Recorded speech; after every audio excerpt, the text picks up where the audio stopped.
Muy buenas noches, querida familia, hermanos, amigos. Sean bienvenidos a nuestro episodio final del libro del profeta Jeremías. Del libro del profeta, perdón, de Lamentaciones, también propiedad del profeta Jeremías. Entonces hoy estaremos viendo estos dos capítulos que el tema general o el tema central de estos pasajes es Dios no nos olvide, Dios no nos olvides. Vemos el sufrimiento de Jerusalén, vemos cómo han sufrido, vemos cómo cómo ellos han tenido que enfrentar el dolor, así como hoy en día, en este siglo, de 1901 al año 2000, del año 2000 al 2024, hemos tenido que enfrentar diversas situaciones, como niños chiquitos que del kinder se tuvieron que volver soldados, del kinder tuvieron que aprender a sufrir, como mujeres jovencitas que a una edad muy temprana tuvieron que aprender lo que era el abandono de su padre, y así vemos claramente el sufrimiento del ser humano. También hemos visto a través de este libro cómo en ese sufrimiento muchas veces está envuelto el castigo, porque ese sufrimiento muchas veces es las consecuencias de un castigo que nosotros llevamos a cabo. Muchas veces es un castigo que nosotros llevamos a cabo. O sea, es algo que ya sucedió, es algo que está pasando, pero es un sufrimiento que estamos pagando por algo que propiamente hicimos. Propiamente lo hicimos, hermanos. ¿Sí? Entonces, ciertamente hay veces que sí llegan situaciones inentendibles, como nos cuenta Job, pero también muchas de las veces llegan situaciones que nosotros mismos provocamos. Y esas son las dos vertientes. Una vertiente es que simplemente nos ganamos el castigo, y otra es que pues lamentablemente llegan las situaciones y nosotros somos los que tenemos que pagar esas consecuencias. Somos los que sobre nosotros cae esa desgracia, se podría decir. Entonces sobre nosotros caen esas vertientes, mis queridos hermanos, querida familia, y es algo muy importante que tenemos que tener presente, que tanto son nuestras consecuencias las que provocan el dolor, las situaciones, pero también muchas veces somos nosotros mismos los que provocamos ese dolor. Y en medio de eso, la fidelidad de Dios está presente. La soberanía de Dios está presente. Dios es fiel y Dios es soberano. Dios está al control de todo, Dios dirige todas las cosas, y lo más importante, Dios nunca deja de ser fiel. Dios no te ama hoy y mañana te odia. Dios no te odia hoy y mañana te ama. O Dios te ama o Dios te odia. Así de sencillo. O eres parte de su pueblo o no eres parte de su pueblo. Si Él te está llamando el día de hoy a que te arrepientas, es porque está teniendo misericordia de ti. Y tú debes de tener la responsabilidad de arrepentirte de tus pecados y de venir a Él. Y no ser como esa cantidad de personas hipócritas que inundan las iglesias y que se llaman cristianos porque un día fueron a un evento de jóvenes, un día fueron a un evento de mujeres, porque les dijeron que son los servidores número uno, porque ocupan un lugar, porque a sus familias les parece que ellos deben de estar ahí. No, hermanos. Tú tienes que ser cristiano hoy en día porque tú crees que el Señor Jesucristo es tu Salvador. Pero esa es la realidad. Dios no cambia. Jamás en su vida cambia. Dios no cambia. Dios es soberano y Dios no cambia. Y con estas introducciones es hora de terminar nuestra serie. ¿Cómo se ha engrandecido el oro, y el buen oro ha perdido su brillo, y las piedras del santuario están esparcidas, los hijos de Sión preciados y estimados más que el oro puro, y son tenidos por vasijas de barro, obras de manos del alfarero? Entonces Jeremías lamenta aquí la pérdida de todos los judíos que eran muy preciados y que eran muy estimados, y los compara como el oro. La generación perdida en Babilonia nunca será tan valiosa como en Jerusalén lo son. Del capítulo 3 al versículo 5 habla de cómo se compara prácticamente de cómo han caído a un nivel de lo más alto a lo más vergonzoso, para que me entiendas. De Polanco a Chimalhuacán, de la zona rosa a Nezahualcóyotl, parafraseando mucho. De Wall Street a las calles de Nueva York, porque habla de cómo los chacales amantan a sus cachorros, y ahora como la mujer que un día tenía todo y nada le faltaba, ahora por estar aquí en esta situación, ahora le falta todo. De la misma manera, estas escenas de niños que piden en vano comida, se graban profundamente en el autor porque las repite en los cantos fúnebres. Es una lástima que cualquier hijo de Dios lavado en la sangre de Cristo deba mojar su túnica escarlata en el hediondo trago del estercolero del mundo, que cualquiera y hasta ahora ha volado como un águila y se arrastre como un escarabajo. ¿Esto por qué llega? Por el pecado. El pecado produjo todas estas cosas. Por eso dice que los nobles fueron afrendidos, que todas estas situaciones, que fue porque creyeron en el enemigo y el adversario entró por las puertas de Jerusalén. Ellos le dieron entrada a los falsos profetas y por lo tanto Dios tuvo que mandar su castigo, tuvo que mandar su ira, porque el juicio de Dios no queda impune. En una ocasión, en un pequeño episodio que estábamos haciendo, se nos decían el pecado de Dios. No, de una vez aclaro, Dios no comete ningún pecado, sino que el pecado delante de Dios de ninguna manera va a quedar oculto. Mucha gente lo cree, mucha gente lo supone. El pecado delante de Dios queda oculto. Lo siento mucho, el pecado delante de Dios no queda oculto. Y somos tan dados, hermanos, a que queremos ir y disfrutar el pecado y pensar que la masturbación nos va a dejar algo bueno, pensar que la lascivia sexual nos va a dejar algo bueno, pensamos que el narcotráfico nos va a dejar algo bueno porque se gana un billetote nada más por hacer una entrega allá en Iztacalco y en Azcapotzalco. Pero la realidad, hermanos, oyentes, es que no vale la pena perder nuestra vida con Dios por el pecado. Así de sencillo, el pecado no vale la pena. El pecado es esa dulzura, es son esas carnitas envenenadas. Es ese manjar que está ahí en la mesa esperándote nada más para comer y para hacerte daño. Así que no pensemos de ninguna manera, jamás, que el pecado va a dejar algo bueno, porque el pecado nunca va a dejar algo bueno. Yo te invito a que veas las historias de narcotraficantes de aquí en México, de delincuentes de aquí en México. ¿Cómo terminaron? Llenos de dinero, ¿verdad?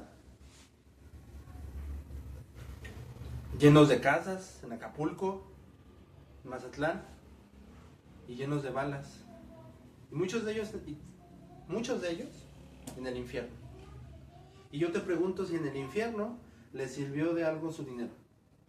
Yo te pregunto si en la vida eterna de algo les sirvió su dinero. Hay agentes de la DEA de Estados Unidos que dicen que se venden a la corrupción porque lo que les paguen en su jubilación no va a valer nada. Entonces, ¿me estás diciendo que prefieres venderle tu alma al diablo para que cuando tú mueras termines en el infierno? Porque ahí van a acabar todos los corruptos, si no se arrepienten. Y aunque digamos, bueno, esos son casos muy extremos, pero precisamente esa es la conducta que pensamos, que es creer que el pecado tiene un mejor camino. Es suponer eso, que el pecado tiene un mejor resultado en el ser humano.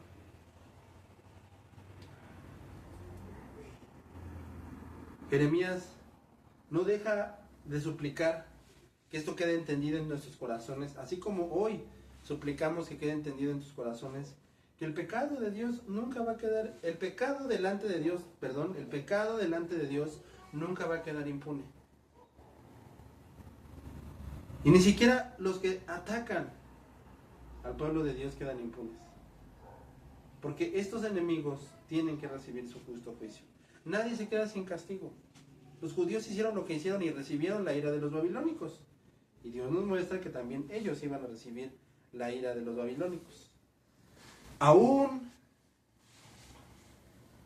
hija de Edom, alégrate, tú que habitas en tierra de Uz, porque aún hasta ti llegará la copa, te embriagarás y vomitarás, porque se ha cumplido tu castigo, oh hija de Sión. Nunca más te hará llevar cautiva, descubrirá tus pecados. Mis hermanos, cuando el pecado es perdonado, se dice que es cubierto. Aquí dice que Él no cubrirá los pecados de Edom, es decir, que Él no perdonará a Edom. Tú y yo el día de hoy tenemos la fortuna más grande. Porque Dios nos ha perdonado.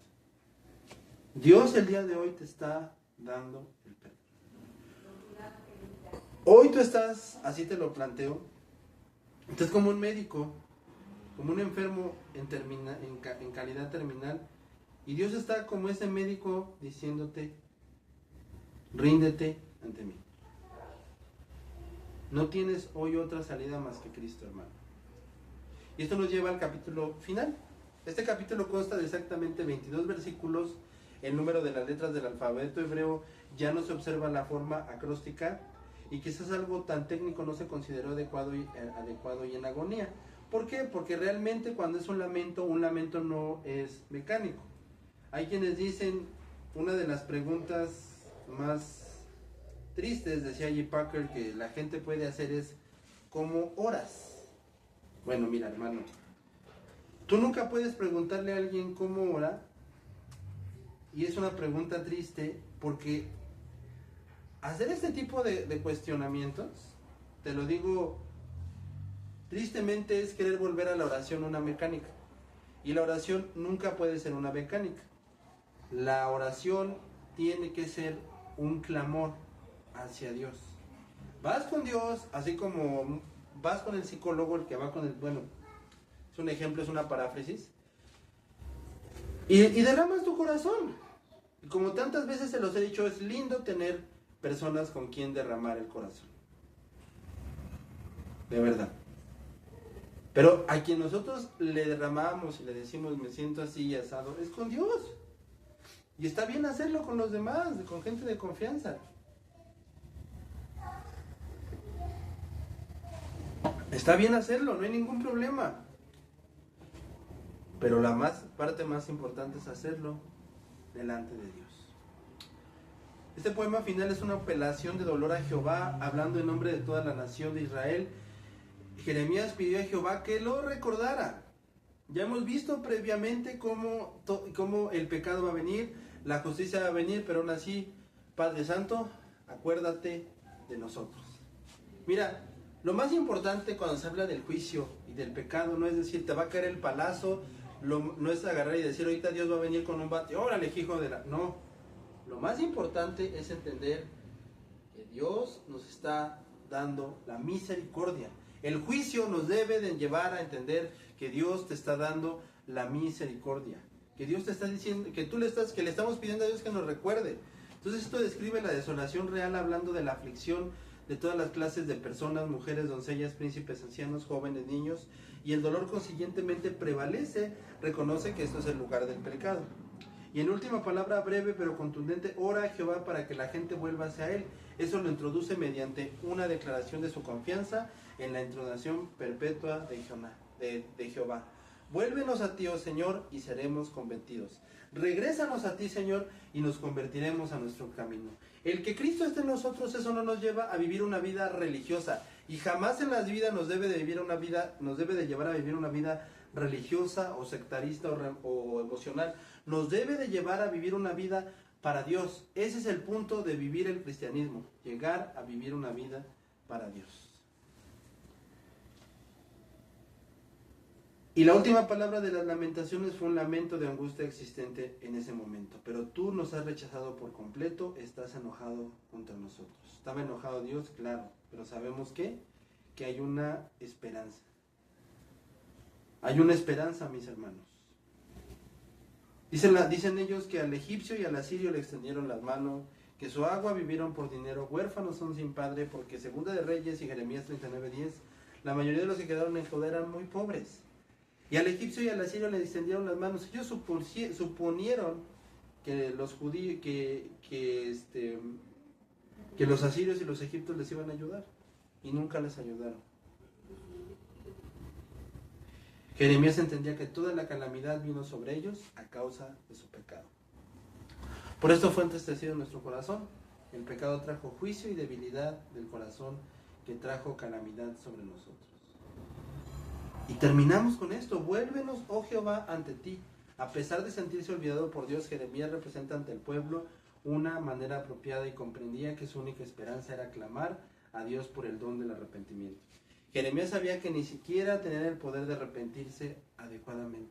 Nosotros no tenemos el poder de salvarnos. Nosotros no tenemos el poder de arrepentirnos. Ese es el poder de Dios. Si, no importa a quién le pidas ayuda, si tú no le pides ayuda a Dios. Si Dios no es el autor de nuestro arrepentimiento, nunca nos arrepentiremos apropiadamente. A veces la mejor oración posible no es me arrepiento, aunque es una buena oración. Una mejor oración es vuélveme a ti. Señor, necesito que tú hagas que yo me arrepienta. Señor, haz que yo me arrepienta. Nada mejor que adoptar el grito del profeta y pedir a Dios que vuelva al alma, renueve sus benditas y santas experiencias. No hay nada mejor que decirle, Señor, tú renuévanos. Si nos hemos descarriado o desviado, podemos orar para que Dios nos conceda el arrepentimiento y que podamos renovar nuestros días como al principio. Porque nos has desechado y te has airado contra nosotros en gran manera. Varias profecías del Antiguo Testamento con una nota negativa o desfavorable. Con estas circunstancias, el versículo 21 se volvería a leer después del versículo 22. Y el libro termina de la forma en que el libro pretendía que terminara, con un tipo de angustia no resuelta. Hemos llegado a esperar a Jeremías. Sin embargo, Lamentaciones nunca tuvo la intención de tener la última palabra, sino que cada día de nuestras vidas, hermanos, entendemos de que en nuestro lamento tenemos que confiar en Dios, en nuestra tristeza tenemos que confiar en Dios, en nuestro dolor tenemos que confiar en Dios. Es que quiero pasar a administración. En la administración tenemos que seguir confiando en Dios. En todo momento tenemos que mantener una constante y duradera confianza ante Dios. Y la manera más versátil de decir que estamos confiando a Dios es que en medio de las lamentaciones sigamos confiando que nuestro Dios es el Rey y Salvador de toda la tierra. Que Dios les bendiga y gracias por habernos acompañado en esta serie. Bendiciones.